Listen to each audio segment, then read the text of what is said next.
இந்த சேதாரத்துக்கு மேல கொடுத்தீங்கன்னா உங்க காசை வேஸ்ட் பண்ற மாதிரி தான்.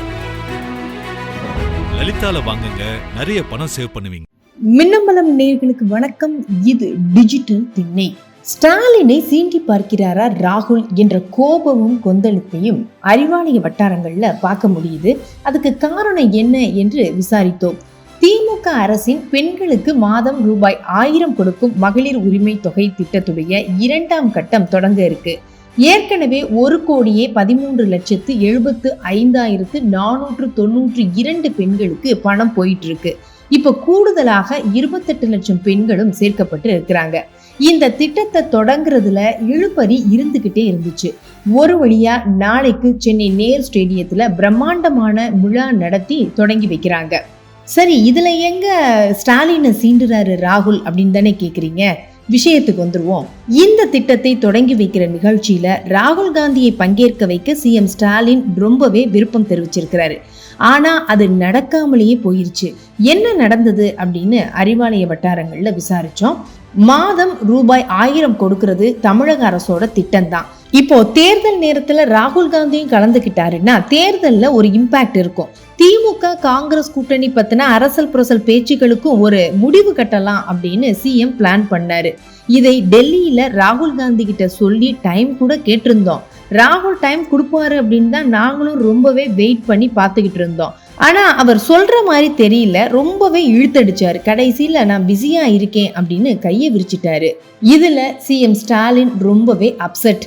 இதற்கு பிறகுதான் இனியும் இந்த விழாவை தள்ளி போட வேணான்னு சொல்லி நாளைக்கு தொடங்குறதுக்கு முடிவு பண்ணியிருக்கிறாங்க.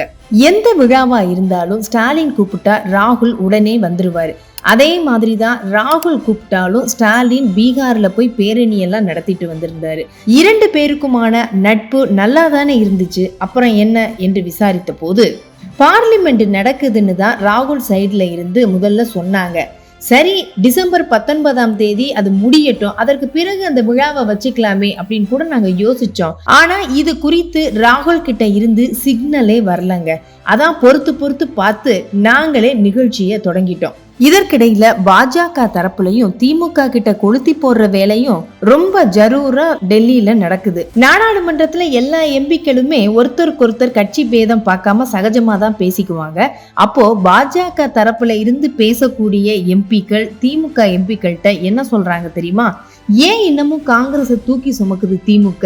கலட்டி விடுங்க, மத்திய அரசுடன் இணக்கமா போகலாம் தானே, காங்கிரஸ் கட்சிக்கு ஆக்சிஜன் கொடுக்கறதே நீங்க தான் அப்படின்னு தொடர்ந்து திமுக எம்பிக்கள் கிட்ட சொல்லிக்கிட்டு இருக்காங்களாம். திமுக தரப்புல இருந்தும் இந்த ஆதங்கம் வரதான் செய்யுது. எங்க மாவட்ட செயலாளர்கள்ல பலரும் கூட சீனியர் அமைச்சர்கள் கிட்ட எதுக்குன்னு இன்னமும் காங்கிரஸ் லக்கேஜ் நம்ம இழுத்துக்கு சுமந்துகிட்டு இருக்கணும், தலைவர்கிட்ட சொல்லி கழட்டி விடுங்கண்ணே, இதெல்லாம் பாருங்கண்ணே என்று சொல்றாங்க. ஆனாலும் நாங்க எப்பவும் போலதாங்க இருக்கிறோம் என்கின்றனர் சீனியர்கள். காங்கிரசுடைய நடவடிக்கைகளை எல்லாம் பற்றி சிஎம் ஸ்டாலின் அமைச்சர்களிடம் தொடர்ந்து ஆலோசனை நடத்தி வர்றாரு. இது தொடர்பாக நம்மிடம் பேசிய மூத்த அமைச்சர் ஒருவர், ராகுல் காந்தியும் காங்கிரஸும் இப்படியெல்லாம் போக்கு காட்டுறதே எலெக்ஷன்ல கூடுதலா சீட்டு வாங்கிட முடியும்னு நினைச்சுக்கிட்டு செய்யறதுதான். அவங்க என்ன 40 சீட்ல ஆரம்பிச்சு 30ல வந்து நிப்பாங்க, நாம 20 சீட்ல ஆரம்பிச்சு 25ல வந்து நிப்போம்.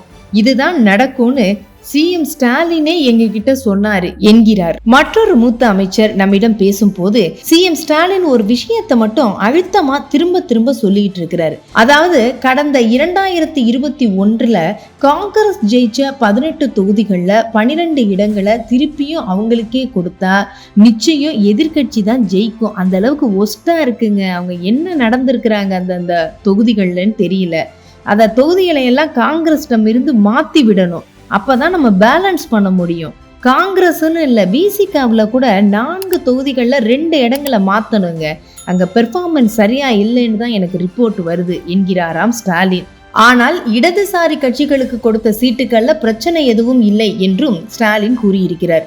அதே போலதான் விஜய காங்கிரஸின் பிரவீன் சக்கரவர்த்தி பாக்குறது, புகழ்ந்து பேசுறது எல்லாமே இந்த சீட் பேரத்துக்கு மட்டும்தான்னு சிஎம் எங்க கிட்ட சொன்னாரு என்கிறார். சரி, ஆனா காங்கிரஸ்ல விருப்ப மனு எல்லாம் வாங்குறாரே செல்வ பெருந்தகை. 234 தொகுதிக்கும் விருப்ப மனு வாங்க தொடங்கி இருக்கிறார் தமிழ்நாடு காங்கிரஸ் கமிட்டியுடைய தலைவர் செல்வ பெருந்தகை. ஆனாலும் டெல்லி மேலிடமோ திமுக கிட்ட சாஃப்ட் அப்ரோச்ல இருக்கிறாருங்க செல்வ பெருந்தகை. திமுக சொல்றதெல்லாம் கேட்கிற மாதிரி தெரியுது. ஸ்ட்ராங்கா பேசி அதிகமா சீட்டு வாங்குவாருன்னு நம்பிக்கை கிடையாது. அதனால செல்வ பெருந்தகைக்கு பதிலா வேறு ஒருத்தரை போட்டாதான் சரியா வரும் என்று நினைக்கிறதாம். ஆக செல்வ பெருந்தகை தலைக்கு மேல கத்தி தொங்குது. எப்ப வேணாலும் அவர் பதவிக்கு ஆபத்து வரலாம் என்கின்றனர் காங்கிரஸ் கட்சிக்காரர்கள். இந்த சேதாரத்துக்கு மேல கொடுத்தீங்கன்னா உங்க காசை வேஸ்ட் பண்ற மாதிரி தான். லலிதால வாங்குங்க, நிறைய பணம் சேவ் பண்ணுவீங்க. மின்னம்பலம்.com தமிழின் முதல் மொபைல் பத்திரிகை.